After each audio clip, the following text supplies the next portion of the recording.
Hi, welcome. I'm Sarah. I'm a certified yoga teacher with over 20 years of experience.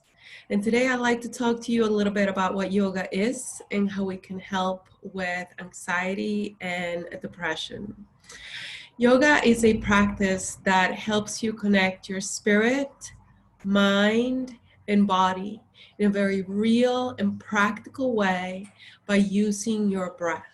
There's many different styles of yoga out there, and every individual is going to find a different practice more helpful to them than other practices. And so in the next video, I will talk a little bit about what the styles of yoga are and what might work best for you. But today, I just want to share just the general idea as of why yoga is so helpful. You see, the body is always present. It's always here. We can feel it, we can touch it, we can work with it. And that's what the yoga poses allow us to do. The mind, however, it's always running away, either to the past or to the future. Now, these are natural functions of the mind. We need a mind like a navigation system to help us remember, to help us imagine, to help us understand. But we need to become the masters of our mind and tell our mind where to go and what to focus on. The problem is we are letting the mind run the show, and the mind sometimes it's kind of stuck like a broken record. It just keeps tripping over the same thought patterns again and again and again.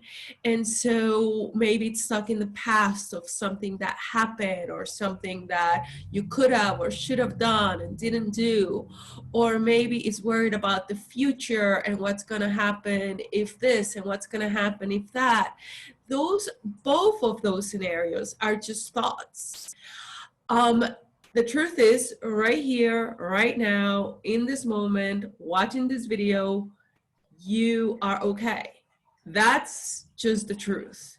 So if you can find a way to connect with your breath in the present moment, all of the other mind-created anxiety and depression and emotional issues kind of dissipate. But that's easier said than done. You know, it's not so easy to get the mind to be steady and focus on the breath. A lot of people try to maybe just meditate and sit and then, no, my mind doesn't do what I wanted to do. It doesn't shut up. Yeah, well, of course not, because that's what the mind naturally does. So yoga, the physical yoga poses give you just the opportunity to train the mind to say, okay, don't go anywhere. Feel, breathe, stay present. So we put the body in these different positions. Some practices have very challenging positions. Some practices have very fast moving positions. Some practices are more restorative and calm. But in all practices, the goal is put your body in a certain position and feel. Be curious. Where does the breath go? What muscles feel tight? Even something as like, okay, how does my mind react to this pose? Am I experiencing aversion to my experience, or am I experiencing doubt towards my experience in this pose? Am I experiencing joy and, oh my God, this feels so good and I'm so happy?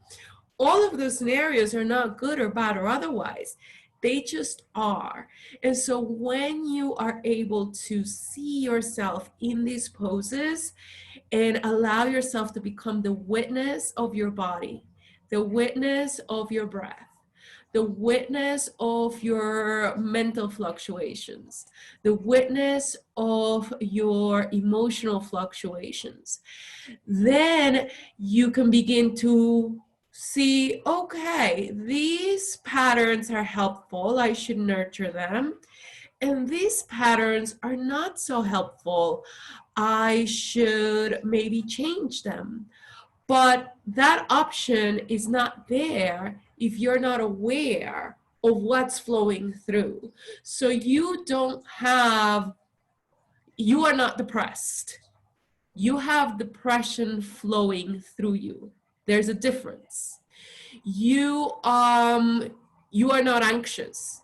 You have fear running through you. So wait a minute, then who's you? Who's the one experiencing this fear? Well, that's the witness.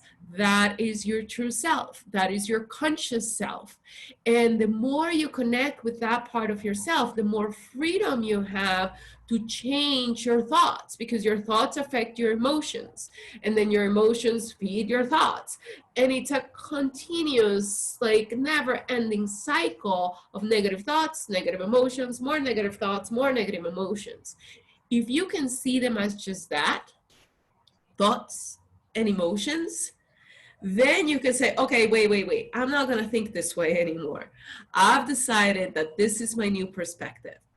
But you cannot hit the pause button. You cannot say, wait, unless you have trained your system to be conscious of what you're feeling, of what you're thinking, of what you're experiencing. Unless you stop identifying with the mind completely and start to realize that there's a part of yourself that's always observing.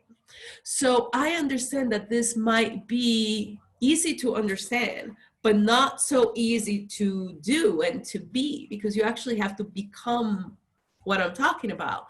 And so that's where yoga comes in. That's where all these practices are designed to help you with, to connect your mind, your body, and your spirit in a very practical way. So stay tuned. On the next video, I will give you some tips as of what are the different styles of yoga out there, and what might be the best option for you depending on where you are. So thank you so much for watching. My name is Sarah CEO. My website is sarahyogaandwellness.com. You can learn more about me there, and I hope to see you next time. Namaste.